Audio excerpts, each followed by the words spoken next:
Hi everyone, welcome back to a online solution. आज हम लोग क्लास 10th हिस्ट्री का चैप्टर नंबर 7 का ऑल इंपोर्टेंट ऑब्जेक्टिव क्वेश्चन पढ़ने वाले हैं। और इस वीडियो में आपको इस चैप्टर से जितना सारा इंपोर्टेंट क्वेश्चन बोला जाए तो जो एनसीईआरटी का जो सवाल है प्लस जो एग्जाम में पूछा गया यानी कि क्वेश्चन बैंक का जो सवाल है, इसके अलावा कुछ और इंपोर्टेंट एक्स्ट्रा क्वेश्चन जो संभावित है कि पूछा जा सकता है, तो उन सभी क्वेश्चन को चर्चा करने वाले। ज्यादा नहीं, 40 के आसपास सवाल बनेगा जो कि काफी इंपोर्टेंट है। 40 सवाल बहुत ही ज्यादा है, उससे ज्यादा मेरे ख्याल से एग्जाम में पूछेगा नहीं बीस चैप्टर से। तो ठीक है, चैप्टर का नाम है व्यापार एवं भूमंडलीकरण, चैप्टर नंबर 7 है। ओके, चलिए शुरू करते हैं। पहली बार आए तो चैनल को सब्सक्राइब कीजिएगा, वीडियो अच्छी लगती है तो लाइक करिएगा और अपने दोस्तों को शेयर कीजिएगा। सबसे पहला सवाल और बहुत ज्यादा इंपॉर्टेंट, ये सवाल पूछा गया है, बहुत इंपॉर्टेंट। भूमंडलीकरण की शुरुआत किस दशक में हुई थी? बहुत बार सवाल पूछा ये वाला। भूमंडलीकरण की शुरुआत किस दशक में हुई? 1990 के दशक में, 1960 के दशक में, 1970 के दशक में, 1980 के दशक में। तो याद कीजिएगा 1990 के दशक में भूमंडलीकरण की शुरुआत हुई थी। आगे सवाल है, नई आर्थिक नीति में किसे सम्मिलित नहीं किया गया है? तो नई आर्थिक नीति जो न्यू इकोनॉमिक पॉलिसी जो बना था, उसमें उदारीकरण को शामिल किया गया था, वैश्वीकरण को और एक निजीकरण को, ठीक है ना, निजीकरण को शामिल किया था। ये तीनों को शामिल किया गया, लेकिन यहाँ पे देखो ऑप्शन क्या है, नियंत्रित अर्थव्यवस्था, इसको शामिल नहीं किया गया। तो ऑप्शन हमारा क्या हो जाएगा? ये वाला राइट आंसर हो जाएगा।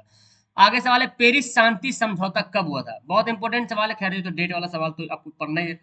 तो पेरिस शांति सम्मेलन जो हुआ था ऑप्शन नंबर बी 1919 में पेरिस शांति सम्मेलन हुआ था। G8 की स्थापना कब हुई थी? G8 क्या है? मतलब जी मतलब ग्रुप, ग्रुप आठ, मतलब 8 देशों का ग्रुप संगठन बनता है। बहुत सारे हमारे देश वर्ल्ड में जो बहुत सारे ऐसा G15, G7, G8 ऐसे होता है, जो कुछ अलग अलग देशों का ग्रुप होता है। तो जिसे G8 एक संगठन है, उसका नाम रखते हैं G8। तो वो G8 हो गया। जैसे आपने सुना होगा दक्षेस हो गया, ठीक है ना, G15 हो गया। तो ये सब संगठन का नाम है, जिसमें G8 मतलब ग्रुप 8, मतलब 8 देशों का ग्रुप एक बना हुआ है। तो इसका स्थापना हुई थी 1975 में। ओके, ऑप्शन नंबर ए हो जाएगा। नेक्स्ट पढ़ते हैं, विश्व व्यापार संगठन का मुख्यालय कहाँ? बहुत ही काफी चर्चित चर्चित क्वेश्चन है। WTO, वर्ल्ड ट्रेड ऑर्गेनाइजेशन, इसका मुख्यालय कहाँ है जी? जेनेवा में है। आगे सवाल पढ़ते हैं, विश्वव्यापी आर्थिक संकट किस वर्ष आया था? बहुत ज्यादा इंपॉर्टेंट सवाल, ये भी पूछा गया है सवाल कि विश्वव्यापी मतलब विश्व स्तर पर, विश्वव्यापी मतलब वर्ल्ड वाइड है, मतलब दुनिया के लेवल पे जो है आर्थिक संकट आ गया था पूरा दुनिया के स्तर पर 1929 में। ठीक है, 1929 में विश्वव्यापी आर्थिक संकट आया था। नेक्स्ट क्वेश्चन है, गुलामी प्रथा का प्रचलन किस देश में था? गुलामी प्रथा का प्रचलन कहाँ था? तो अमेरिका में था गुलामी प्रथा। समझ, स्लेवरी प्रेस, क्या है, प्रेस्टिसाइड, प्रेस, हाँ प्रैक्टिसाइड, प्रैक्टिस बोल सकते हैं। तो गुलामी प्रथा का प्रचलन कहाँ था? अमेरिका में था। आगे बढ़ते हैं, नेक्स्ट वाले, साम्यवादी गुट का अगुआ देश कौन सा था?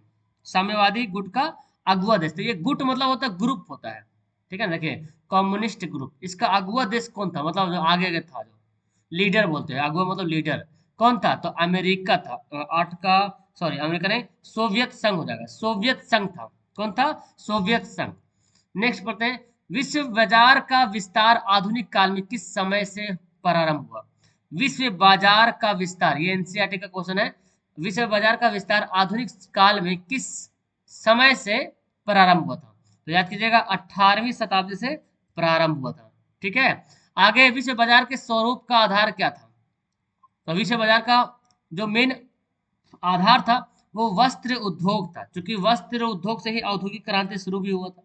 ठीक है ना, ऑप्शन नंबर बी, डी वाला। विश्व बाजार के रूप में पहला कौन सा नगर उभर कर सामने आया था?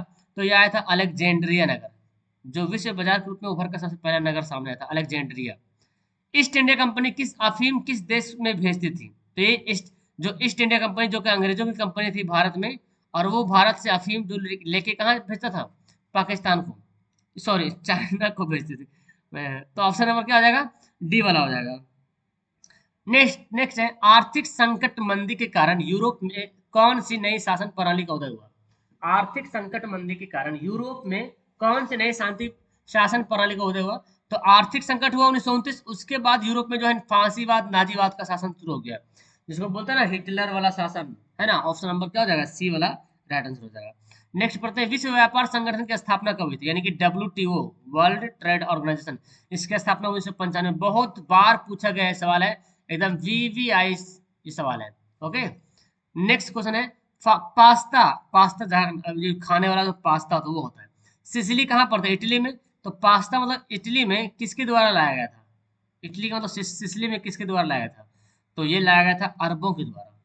पास्ता हम लोग भी खाते हैं ना, तो ऑप्शन नंबर क्या हो जाएगा? बी हो जाएगा। नेक्स्ट पढ़ते हैं, प्रथम विश्व युद्ध की समाप्ति के बाद किसके द्वारा यूरोप की अर्थव्यवस्था को पुनर्जीवित करने का प्रयास किया था? बहुत इंपॉर्टेंट सवाल है, किसके द्वारा प्रयास किया गया था इसको पुनर्स्थापित करने के लिए, यानी कि अर्थव्यवस्था को पुनर्जीवित करने का प्रयास किया था अमेरिका ने। ठीक है, तो ऑप्शन क्या हो जाएगा इसका? सी वाला राइट आंसर हो जाएगा। कच्चा कपास, हम तो कच्चा बादाम बोलने वाले थे। कच्चा कपास का निर्यात 1800 से 1872 के बीच 5% से बढ़कर कितना प्रतिशत हो गया था? तो इसका आंसर होगा 35%। ठीक है, चलिए नेक्स्ट पढ़ते हैं। भारत सदस्य नहीं है। देखिए अब यहाँ पे चार वो ग्रुप का नाम दिया हुआ है, चार संगठन का नाम दिया हुआ है। तो दक्षेस एक संगठन का नाम है, ओपेक, G15, WTO। तो किसका सदस्य नहीं है? ओपेक का सदस्य भारत जो है नहीं है, यानी कि जो सदस्य जो मेंबरशिप होता ना, तो ओपेक का नहीं। तो दक्षेस का सदस्य है भारत, G15 का भी है, WTO का भी सदस्य भारत है। ओके, आगे बाजार का स्वरूप विश्वव्यापी आर्थिक विश्वव्यापी किस क्रांति के बाद हुआ था? तो बाजार का स्वरूप जो है विश्वव्यापी जो हुआ था वो औद्योगिक क्रांति के बाद हुआ था जी। नेक्स्ट है, अलेक्जेंड्रिया किस सागर के मुहाने पर बसा है? अलेक्जेंड्रिया जो शहर है ना, किस सागर के मुहाने पर बसा है? तो भूमध्य सागर के मुहाने पर बसा है। ठीक है ना, मुहाने मतलब उसका मुंह पे जहां से निकलती है वो। तो 20 का आंसर क्या हो जाएगा? डी हो जाएगा। नेक्स्ट, कार्न लॉ द्वारा ब्रिटेन ने किस अनाज को आयात प्रतिबंधित कर दिया था? कार्न का मतलब ही होता है मक्का, भुट्टा, है ना। तो ऑप्शन क्या हो जाएगा? सी वाला राइट आंसर हो जाएगा। नेक्स्ट पढ़ते हैं, वृहत उत्पादन की नीति किसने अपनाई? वृहत मतलब बहुत ज्यादा उत्पादन करना है, तो ये नीति किसने अपनाई थी? रूजवेल्ट ने, विंस्टन चर्चिल ने, हेनरी फोर्ड ने या स्टालिन ने? तो आंसर क्या हो जाएगा? हेनरी फोर्ड ने।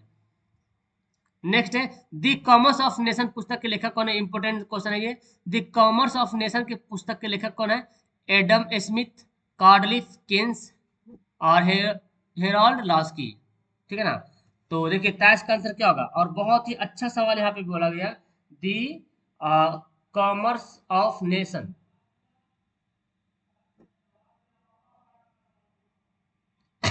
ओके, तो इसके राइटर आपको बताना है, इसके राइटर कौन है। ठीक है, तो देख रहे हैं ऑप्शन यहाँ पे, देख रहे हैं आपका ऑप्शन ABCD दिख रहा। तो इसका आंसर मेरे ख्याल से, इसका आंसर मैं देख रहा हूँ, एक मिनट एक मिनट एक मिनट, इस पर कंफ्यूज हो रहा हूँ मैं। इसका राइटर बेस्ट, हाँ, इसका कंफर्म नहीं हो पा रहा हूँ। राइट, CF केन्स क्या दिया हुआ है इसका आंसर? एक मिनट, इसका आंसर कार्डलिफ होगा। ठीक है, ऑप्शन नंबर बी, कार्डलिफ हो जाएगा। आगे बढ़ते हैं, ये बी कहाँ आ गया, देखो नेक्स्ट है, ओटावा सम्मेलन कब हुआ था? ठीक है, तो ओटावा सम्मेलन हुआ था 1932 में, ऑप्शन नंबर सी, 1932 में ओटावा सम्मेलन हुआ था। संयुक्त राष्ट्र मौद्रिक एवं वित्तीय सम्मेलन किस वर्ष हुआ था? तो इसका आंसर हो जाएगा ऑप्शन नंबर डी, 1944 में। ठीक है, नेक्स्ट सवाल है, वृहत उत्पादन व्यवस्था किस देश से आरंभ हुई? किस देश में आरंभ हुई थी? वृहत उत्पादन व्यवस्था जो है किस देश में आरंभ हुई थी? तो आंसर हो जाएगा अमेरिका से, ऑप्शन नंबर सी। नेक्स्ट, प्राचीन काल में किस स्थल मार्ग से एशिया और यूरोप का व्यापार होता था? बहुत ही ज्यादा इंपॉर्टेंट सवाल है, तो आपने पढ़ा होगा इससे पहले, ये शायद चैप्टर में क्वेश्चन ये था, रेशम मार्ग से। सिकंदर कहाँ का निवासी था? ये बी इधर क्यों आ जा रहा है? ये तो ऐसे था ना। सिकंदर कहाँ का निवासी था? सिकंदर ये कहाँ था? यूनान का निवासी था। ठीक है ना, जो भारत में जो सिकंदर आया था। तो 28 का आंसर क्या हो जाएगा? सी हो जाएगा। नेक्स्ट पढ़ते हैं, वह देश जिस पर आर्थिक मंदी का प्रभाव बिल्कुल भी नहीं पड़ा था, कौन सा देश था जिस पर आर्थिक मंदी जो 1929 में हुआ था ना, तो उसका प्रभाव बिल्कुल भी नहीं पड़ा था? वो कौन सा देश है? वो रूस था। ठीक है, नेक्स्ट है, जर्मनी की क्षतिपूर्ति राशि को किस सम्मेलन में कम कर दिया गया? तो जर्मनी की जो क्षतिपूर्ति हुई था उसकी राशि को कम किया गया था ब्रुसेल्स सम्मेलन में। ठीक है, ऑप्शन क्या हो जाएगा? डी हो जाएगा। नेक्स्ट पढ़ते हैं, अमेरिका के किस राष्ट्र ने न्यू डील की नीति लागू किया? ये भी बहुत ही ज्यादा इंपॉर्टेंट है, न्यू डील की नीति। डायरेक्ट सवाल कभी ऐसे पूछा कि न्यू डील की नीति किसने लागू किया? ठीक है ना, तो इसका आंसर होगा Franklin D Roosevelt. Okay, Franklin D Roosevelt. Dakshes की स्थापना कब हुई थी? किस वर्ष हुई थी? दक्षेस बोलते हैं सार्क को, देखो ये सार्क जो है ना, सार्क सार्को को और हम ठेठ भाषा मतलब हिंदी भाषा में दक्षिण बोलते हैं। ऐसे सार्क को सार्को ही लिखते हैं इंग्लिश में, कभी सार्को को सार्क हिंदी में ऐसे लिख देते हैं रोमन में। तो दक्षिण की स्थापना हुई थी 1985 में। ओके, नेक्स्ट सवाल है, आधुनिक युग में अर्थव्यवस्था के क्षेत्र में होने वाली सबसे बड़ी क्रांति कौन क्रांति थी? औद्योगिक क्रांति, सबसे बड़ी क्रांति औद्योगिक क्रांति। आगे है, ब्रेटन वुड्स सम्मेलन जो है कब हुआ था? 1944 में। ये भी सवाल एग्जाम में आ चुका है, बहुत ही ज्यादा इंपोर्टेंट हो जाएगा। ठीक है, नेक्स्ट सवाल है, गिरमिटिया मजदूर बिहार के किस क्षेत्र से भेजा जाते थे? बहुत ही काफी इंपोर्टेंट है कि गिरमिटिया मजदूर बिहार के पश्चिमी क्षेत्र से भेजे जाते थे। ओके, पश्चिमी क्षेत्र से। 1923 में विश्व को पूंजी देने वाला दुनिया का सबसे बड़ा कर्जदाता देश हो गया था 1923 में।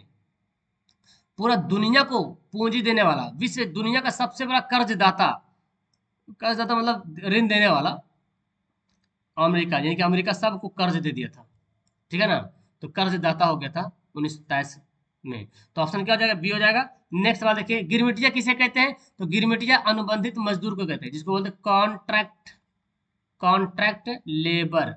मतलब है ना कि आपको मैंने 500 में सपोज डेट खरीद लिया, अब उतने में हम जो कुछ करवा रहे हैं उसको बोलते हैं कॉन्ट्रैक्ट लेबर। द्वितीय महायुद्ध के बाद यूरोप में कौन सी संस्था का उदय हुआ? उदय आर्थिक दुष्प्रभाव को समाप्त करने के लिए किया था। बहुत ही काफी इंपॉर्टेंट सवाल पूछा जाएगा और पूछा हुआ भी, यूरोपीय संघ। ठीक है ना, किसकी हुआ था स्थापना? यूरोपीय संघ की स्थापना हुई थी। इंग्लैंड कपास का आयात किस मुख्य रूप से कहाँ करता था? कहाँ से करता था? कपास का आयात मतलब कहाँ से लाता था, ठीक है ना, कहाँ से लाता था? तो इसका आंसर हो जाएगा भारत से। भारत में तो कपास बहुत ज्यादा होता था। नेक्स्ट है, भारत के किस प्रदेश में अधिकांश गिरमिटिया श्रमिक बाहर ले जाए गए? भारत के किस प्रदेश है? तो बिहार से भी ले गया था भारत से, और उत्तर प्रदेश से सबसे ज्यादा गिरमिटिया मजदूर गया था, उत्तर प्रदेश से। मतलब जो गिरमिटिया मजदूर जो अनुबंधित मजदूर था उससे में काम करने के लिए उत्तर प्रदेश से ज्यादा मजदूर गया था। और आखिरी सवाल, धन निष्कासन के सिद्धांत का प्रतिपादन किसने किया था? सॉरी, इसके बाद एक और सवाल है, ये भी बहुत ज्यादा इंपॉर्टेंट। धन निष्कासन के सिद्धांत का प्रतिपादन किया था दादा भाई नौरोजी ने। ओके, दादा भाई नौरोजी ने। और आर्थिक महामंदी का विश्व अर्थव्यवस्था पर क्या प्रभाव पड़ा? उत्पादन में तेजी हुआ? नहीं भाई, तो गड़बड़ हो गया। अकाल, बेरोजगारी नहीं, उपभोक्ता, एक मिनट, ये हो जाए, बेरोजगारी ज्यादा बढ़ गया था। उपभोक्ता वस्तुओं की मांग, अरे भाई तो आप मंदी ज्यादा बढ़ गई तो मांग कहाँ से, पैसे नहीं रहेगा तो मांग कहाँ से बढ़ेगा? जिसके जब पैसा बढ़ता है ना तब मांग बढ़ता है। होता क्या है, देखो आपके पास अगर आप अभी अगर आपके घर में आपके जो मेंबर है मान लीजिए 500 रुपये एक दिन में कमा रहे हैं, और वही वही एक दिन ऐसा आ जाएगा कि 5,000 एक दिन में कमाएगा, तो आपके घर में मांग बढ़ जाएगा, सामानों का मांग बढ़ जाएगा। कभी एसी आएगा, कभी टीवी आएगा, कभी फ्रिज आएगा, कभी मीट आएगा, बहुत कुछ खाने का अलग अलग चीजें आएंगी। तो पैसा रहने पे मांग भी बढ़ जाता है। तो आर्थिक मंदी हो गई तो पैसा कहाँ से रहेगा, मांग तो बढ़ेगा नहीं। तो बेरोजगारी ज्यादा हो गया था। ठीक है ना, तो चलो यहाँ पे ये सवाल मैंने यहाँ पे कंप्लीट करा था। 42 क्वेश्चन काफी इंपॉर्टेंट इस चैप्टर से लिए, मेरे ख्याल से इससे बाहर क्वेश्चन आपको नहीं पूछेगा, काफी है। ओके, तो वीडियो लास्ट करते हैं। आपको इनसे जो जो इंपॉर्टेंट सवाल आपको याद नहीं है उसको जरूर नोट कर लीजिएगा।